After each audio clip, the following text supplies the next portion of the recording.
దేవుని యొక్క పరిశుద్ధ నామానికి మహిమ కలుగును గాక. ప్రియమైనటువంటి దేవుని బిడ్డలారా, లూకాసు వార్త 18 అధ్యాయం 1 నుంచి 8 వచనాలను మనం ఈరోజు ధ్యానం చేద్దాం దేవుని బిడ్డలారా. మరి దేవుడు అంటున్నాడు, విసుగక నిత్యము ప్రార్థన చేయాలంటే మీకు ఒక ఉపమానాన్ని చెబుతాను. ఆ ఉపమానాన్ని బట్టి మీరే రియలైజ్ అయ్యి విసుగక ప్రార్థన చేస్తారు అనేటువంటి ఒక విషయాన్ని జ్ఞాపకం చేస్తా ఉన్నాడు. అదేమనగా దేవునికి భయపడకయు, మనుషులను లక్ష్యపెట్టకయు ఉండు ఒక న్యాయాధిపతి ఒక పట్టణంలో ఉన్నాడు. ఆ పట్టణంలో ఒక విధవరాలుండెను. ఆమె అతని యొద్దకు తరచుగా వచ్చి, నా ప్రతివాదికి నాకు న్యాయం తీర్చమని అడుగుచూ వచ్చెను. గాని అతడు కొంతకాలం ఒప్పుకపోయాను. తరువాత అతడు, నేను దేవుని భయపడకయు మనుషులను లక్ష్యపెట్టకయు ఉండినను ఈ విధవరాలు నన్ను తొందరపెట్టుచున్నది గనుక ఆమె మాటి మాటికి వచ్చి గోజాడుకుందునట్లు ఆమెకు న్యాయం తీర్తునని తనలో తాను అనుకొనెను. ప్రియమైనటువంటి దేవుని బిడ్డలారా, చూసారా?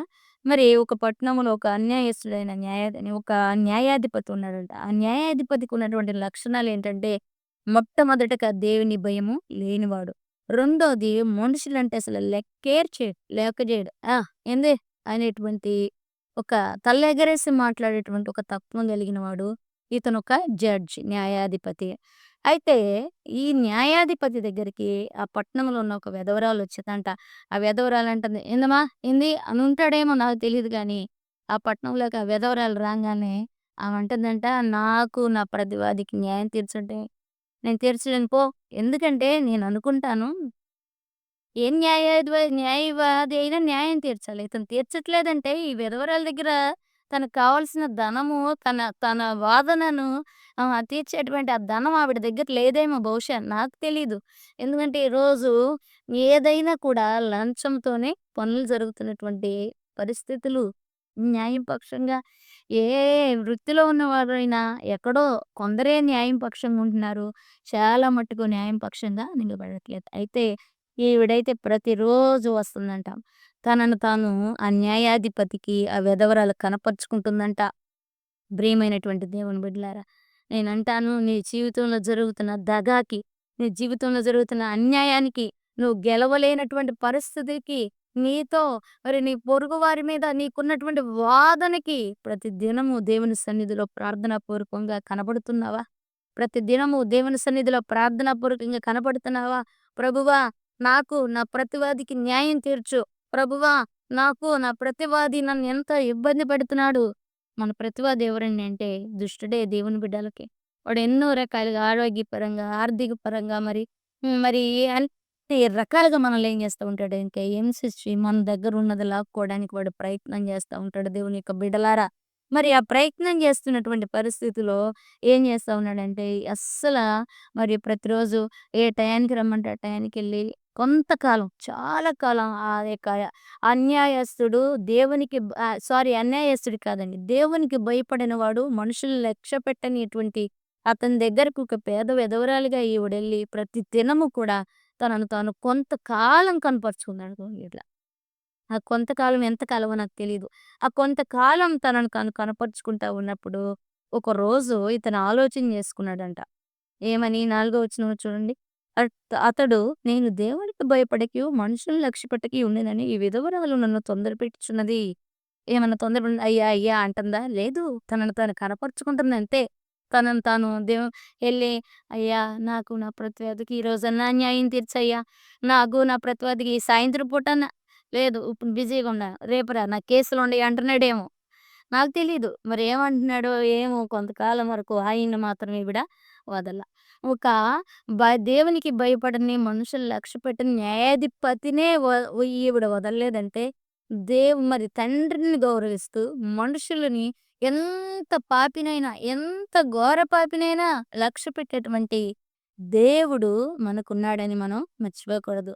ఖచ్చితంగా మన పక్షాన రియాక్ట్ అవుతాడని కూడా మనం జ్ఞాపకం చేసుకోవాలి. అందుకే దేవుడు మన పక్షాన రియాక్ట్ అయ్యి మనకి ఆశీర్వాదాన్ని, దీవెనను లేదా మన సమస్యని సాల్వ్ చేసేంత వరకు కూడా మనం గూడా మన దేవుని పక్షంగా విసుగక ప్రార్థన జేస్తూ మనల్ని మనం దేవునికి కనపరుచుకోవాలని ప్రభు జ్ఞాపకం జేస్తా ఉన్నాడు. దేవుని బిడ్డలారా, ఎంత గొప్ప మాటంటే ఆయన ఈ ఈమె యొక్క ప్రవర్తన ఏం జేసిందంటే, తనలో ఉన్న పాపాన్ని తనకు తెలిసేటట్లు చేసింది.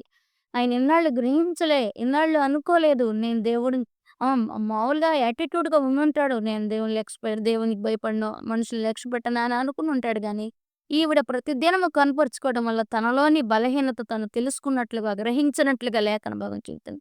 తొందరపడుతుంది దానికి డిసైడ్ అయిపోయాడు తనలో ఇంటర్నల్‌గా ఈమెకెట్లాగొట్లా న్యాయం తీరుతాడని తనలో తాను అనుకొనెను. మరి చూసారా దేవుని బిడ్డలారా!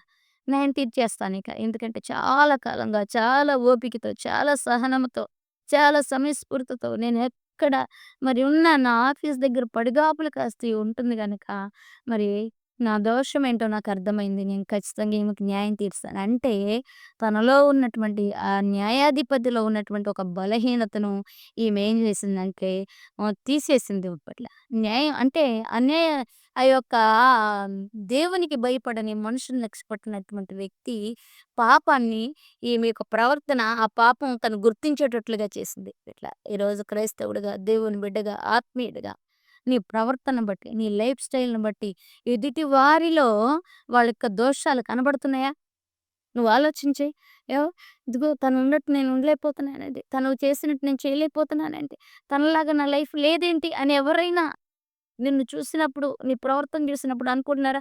ఆ! ఈళ్ళు క్రైస్తవులే గాని ఈళ్ళు చేసేదంతా చేస్తారు అనేటువంటి ఈ యొక్క ఆ యొక్క సాక్ష్యం నీకుందా? ఆలోచించేయండి దేవుని బిడ్డలారా.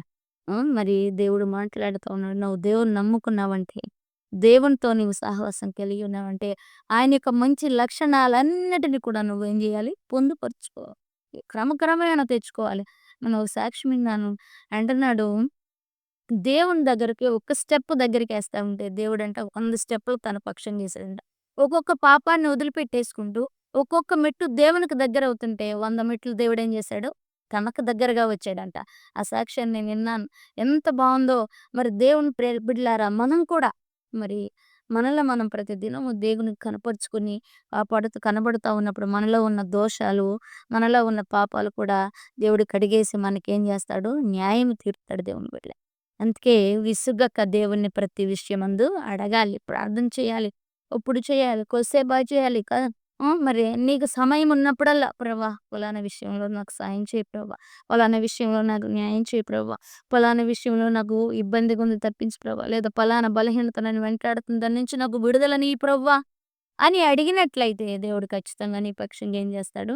సాయం చేస్తాడు. ఎందుకంటే అన్యాయస్తుడైన ఆ యొక్క దేవునికి దేవుని భయము లేని మనుషులు కేర్ చేయనటువంటి ఆ న్యాయాధిపతే అంత ఆశ్చర్యమైన కార్యం చేసినప్పుడు మరి, మరి తండ్రిని గౌరవిస్తూ మరి మనుషులను ప్రేమించేటువంటి మన యేసయ్య ఇంకంతకన్నా కూడా మనల్ని మన యొక్క ప్రాబ్లమ్‌ని సాల్వ్ చేయగలిగినటువంటి న్యాయం తీర్చే దేవుడై ఉన్నాడు.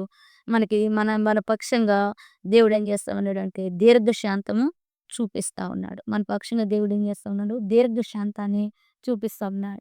ప్రియమైనటువంటి యొక్క దేవుని బిడ్డలారా మరి ఎంత గొప్ప ఆశ్చర్యమైనటువంటి కార్యం. అందుకే నువ్వు విసుకక నిత్యము కూడా నీ సమస్యలను బట్టి, నీ పరిస్థితులను బట్టి నువ్వు ప్రార్థన చేస్తా ఉన్నప్పుడు ప్రభు ఆశ్చర్యంగా నీ పక్షంగా ఏం చేస్తాడు? కదులుతాడు దేవుని బిడ్డలారా. ఆయన నీకు త్వరగా న్యాయం చేస్తాడు. ఆయన నిన్ను జ్ఞాపకం చేసుకుంటాడు. అందుకే విసిగక నిత్యము కూడా ప్రతి విషయమందు, అసమయమందును, సమయమందును దేవుణ్ణి నెమరవేసుకుంటూ, జ్ఞాపకానికి తెచ్చుకుంటూ, దేవునితో నీ సంబంధాన్ని కలిగి ఉన్నప్పుడు ఆశ్చర్యమైన ఆయన సహాయము నీకందిద్ది. ఆశ్చర్యమైన ఆయన సహాయము నువ్వు పొందుకుంటావు. నీ యొక్క శత్రు గవనుల దగ్గర నీ కీర్తి ప్రతిష్టతలు వ్యాపించేటట్లుగా దేవుడు చేస్తాడు. ఇంకోటి నీ ప్రవర్తనను బట్టి వాళ్ళలో ఉన్న పాపాలు, వాళ్ళలో ఉన్న లోపాలు వాళ్ళు సరిజేసుకునేటువంటి ఒక అవకాశాన్ని కల్పించిన వాడవవుతావు. కాబట్టి ప్రియమైనటువంటి వారులారా విసుగక ప్రార్థన చేయండి. దేవుని దగ్గర నుండి అద్భుతమైన మరి వాడబారని శాశ్వతమైన దీవెనలను మీరు పొందుకోవాలని ప్రభు పేరట మనవి చేస్తూ ఉన్నాను. కాబట్టి ప్రియమైనటువంటి వారులారా ఈ వీడియో చివరి వరకు చూడండి. లైక్ చేయండి, షేర్ చేయండి, సబ్స్క్రైబ్ చేయండి. ఒక కామెంట్‌ని కూడా మీ యొక్క కామెంట్ రూపంలో తెలియచేయమని ప్రభు పేరట మనవి చేస్తూ ఉన్నాను. God bless you.